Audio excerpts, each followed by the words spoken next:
Ana o'zi o'sha kalbasa yeyib kelamiz-ku. Kayfiyatni yo'qotuvchi odam izlayman-da. Kayfiyat ko'targan odamda bu. Har tomondan. Alloh rozi bo'lsin sizdan, hoji aka. Rahmat. 10 yildan beri kalbasasini yeyman, to'ymayman, shirin kalbasa. Alloh rozi bo'lsin. Rahmat. Gaplari ham bir malhamda. Bu kalbasasi ham malham, bu zanjabil qo'shilgan. Rahmat. Shumbur, zanjabil, ziravorlar. Hammasi malhamda. Rahmat hoji aka sizga. Alloh rozi bo'lsin. Rahmat, baraka topsin. Baraka topsin. Kimni nasrini yo'qolsa, shu odam topsin. Kayfiyat ko'tariladi. Rahmat. Alloh rozi bo'lsin. Iymonlaringizni salomat qilsin. Iloyim shu ustozlarimiz azalni duolarini olib yuringizlar. Mana shu yurtimizda, prezidentimizda, mana shu mamlakatimizda tinchligini o'ylab turgan prezidentimizni ham Alloh taolo salomat qilsin, bizlarni baxtimizga.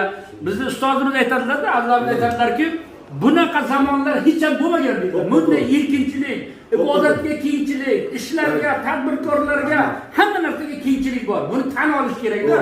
Buni faqatgina haligi bir laganbardorlik uchun emas, haqiqatni tan olish kerak. Haqiqatdan prezidentimizning sharofati bilan ustozlarimiz duo qilib turibdilar. Ustozimizni har safar biz eshitganmizki, prezidentimizni duo qilib turganlarni. Biz u kishini qo'llab-quvvatlab turamiz deganlarni biz qayta eshitganmiz. Alloh rozi bo'lsin. Salomat bo'linglar.